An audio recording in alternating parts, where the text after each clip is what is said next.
crescendo. We're back in the upper bracket, folks, so nobody goes home after this match, but it's still going to be a well-fought one to stay in this upper bracket. This alliance made up of 2 upset victories. The 8 and 5 alliances were both blue in their prior upper bracket matches. And now here, we get an offensive clinic by that Red Alliance in Autonomous, 34-19, a dominating lead coming out of that Autonomous period for Red. We'll see if they can preserve that one here as we progress on. Not with that attitude, we won't. Future Martians just send that note absolutely all the way to Mars as it goes up and nearly over the stage. Then they do it again. They're donating that note to our judges right there in the front row.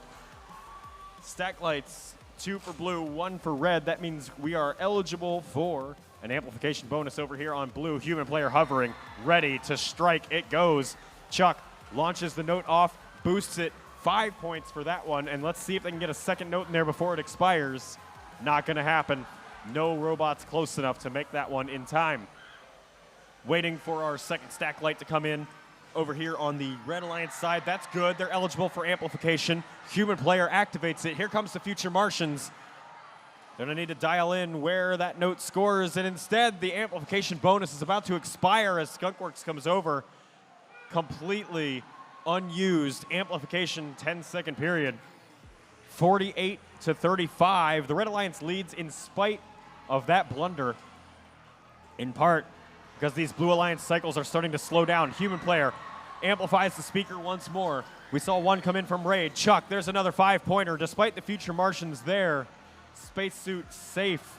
Now let's see if the Martians get pushed out of the way in time for Chuck. Nope, not able to make the rest of that amplification bonus, but Chuck can still score 2-pointers, as will Raid. And there's one from the Alliance captain, Tread. Nice complete cycle, a total of 5 points across those 3 Alliance members. Spartabots looking uncommunicative there in front of the Red Alliance speaker as it gets amplified by the Skunkworks human player. Skunkworks robot scores a note in it for 5 points of Alliance score, followed up by another one that is also a Skunkworks score. Spotlit robot on blue. That's Raid up for 4 points. Nearly, nope, not quite a Spotlit robot there on red, but 1 robot airborne. Skunkworks in the air for 3.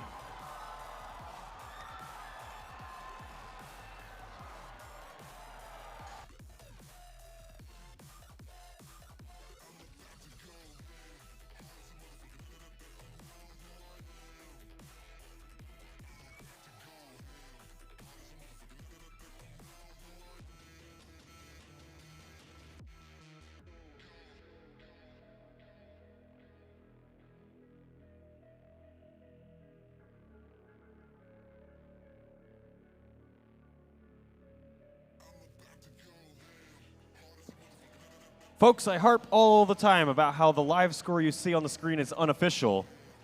The live score showed a difference of like 7 points. Our final score separated by just 1. The Red Alliance advances on in the upper bracket, 65 points to the Blue Alliance's 64 in a clean penalty-free match. About as good as it gets, folks. Alliance 8 continues on to match 11 in this upper bracket, but we will still see more of Alliance 5 there in blue in match number 9. They have to play in round 3, whereas our Alliance 8 gets a bye straight to round 4. We will be right back with match number 8 here in the playoffs.